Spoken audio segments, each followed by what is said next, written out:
TPCC chief Revanth Reddy వ్యాఖ్యలకు Huzurabad BJP MLA Etela Rajender సమాధానం చెప్పారు.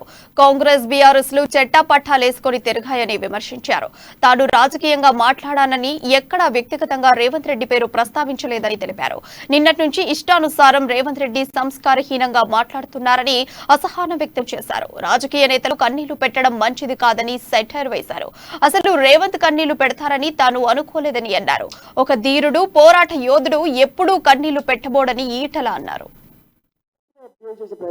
ఎప్పుడు ఒకే పరకమైన పాత్ర ఉండదు. నేను అడుగుతున్నా, ఏం సంస్కారం? నన్ను పట్టుకొని ఒక ఉద్యమకాండ పట్టుకొని తెలంగాణ ప్రజల చేత మా బిడ్డ శభాష్ అనే బిడ్డను పట్టుకొని నీ అమ్మ అనే మాట, నీకు అమ్మ లేరా?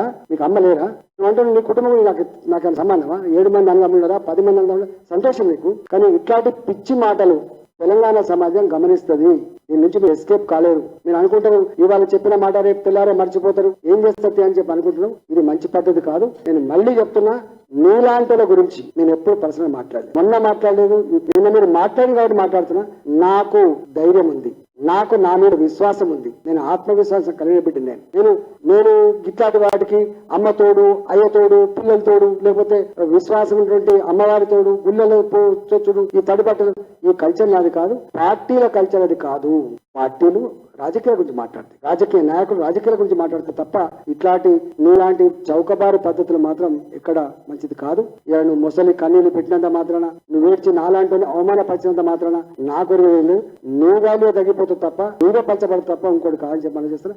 బీఆర్ఎస్ పార్టీతో నువ్వు రేపు జతగట్టబోతున్నావా అని అడుగుతున్నాను. 100% నీ ఖర్గే గారి మాటలు కావచ్చు, ఢిల్లీలో జరుగుతున్న పరిణామాలు కావచ్చు, చట్టాపట్టాలు వేసుకుని తిరుగుతున్న తీరు కావచ్చు, 100% అదే ఉంటది. అంతేకాకుండా మా పంచాయతీ 100% మా పంచాయతీ కేసీఆర్తో పంచాయతీ. కేసీఆర్ వ్యక్తిగతమైన పంచాయతీ కాదు మాది, మాకు వ్యక్తిగతమైన పంచాయతీ కాదు. ఇవాళ ఒక మహిళగా ఉండి ఈ రాష్ట్రంలో దోసుకున్నది సరిపోదన్నట్టుగా ఢిల్లీకి పోయి లిక్కర్ స్కామ్ చేసిందని చెప్పి దానికోసం మేము కొట్లాడతాం. నువ్వు మాట్లాడతావా? ఇప్పుడు నువ్వు ఢిల్లీ లిక్కర్ స్కామ్ గురించి మాట్లాడినావా? అన్నిటి మీద మాట్లాడుతూ మరి దీని మాట్లాడకపోతుంది, నీకు నా బంధమైంది.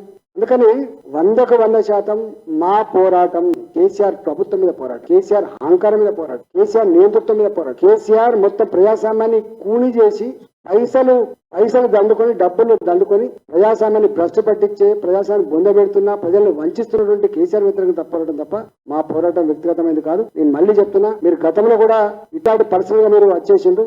ఇది మంచిది కాదు. నీ కొంతమంది సైకో ఫ్యాన్స్ ఉంటే ఉండొచ్చు. ఆ సైకో ఫ్యాన్స్ రాత్రి కూడా ఫోన్ చేసి తిట్టిపిచ్చుడు. ఈ చిల్లర సంస్కృతి ఎక్కడిదా నీకు? నీ చిల్లర సంస్కృతి ఎక్కడిది? నీకు 10 మంది 100 మంది నీకు ఫోన్ చేసే వాళ్ళు ఉండొచ్చు, మాకు ఉంటారు వేలాది మంది అభిమానులు. మంచిది కాదు, అది గుర్తుపెట్టుకో. తెలిసి రేవంత్ రెడ్డి గారి ఆశలు ఆడి ఆశలైన భావించి మాత్రమే ఏడ్చినట్టు. ఆయన ఏడ్చింది నా కోసం కాదు. ఆయన ఏడ్చింది, అయ్యో నేనేదో కాంగ్రెస్ పార్టీకి నాయకున్నై పార్టీలందరూ ఎలగొట్టి పార్టీలంతా కూడా కబ్జా పెట్టుకొని ఆ పార్టీలో నేను గెలిపించుకొని ముఖ్యమంత్రి కావాలని చెప్పి అయితే కళ్ళగలను, ఆ కళలన్నీ కూడా కళలైపోతున్నటువంటి బాధ ఆయనకు ఉండొచ్చు. నేను కావట్లేదు. ఇవాళ మల్లికార్జున ఖార్గే గారు ఇంకా మాట్లాడక ముందే ఈ నిర్ణయం తీసుకున్నాడు. ఇంకా ఇది విన్న తర్వాత ఇంకింత జాబగారిపోయే ప్రమాదం ఉంది. కానీ రేవంత్ రెడ్డి గారికి నేను ఒక 4 మాటలు అడగదలుచున్నా. ఒకటి, ఏ ఉద్యమంలో మీరు జైలుకు పోయిండ్రు? నంబర్ 1. మాకు మీకు పోలికేంది? నంబర్ 2. మా చరిత్ర ఏంది, మీ చరిత్ర ఏంది? నంబర్ 3. నంబర్ 4, నేను అడుగుతున్నా, నా 20 సంవత్సరాల చరిత్రలో ఒక్క దగ్గర కూడా ఒక ఆర్టీఏ కేసు, ఒక ఆర్టీఏ దరఖాస్తు పెట్టలేదు. నేను ఒక్క ఆర్టీఏ దరఖాస్తు పెట్టి, ఒక్క కన్స్ట్రక్షన్ జరిగే బిల్డింగ్ దగ్గర కానీ, ఒక్క రియల్ ఎస్టేట్ దగ్గర కానీ నేను ధర్నాలు పెట్టలేదు. కానీ వదిలే ఇక్కడ నేను స్టేట్మెంట్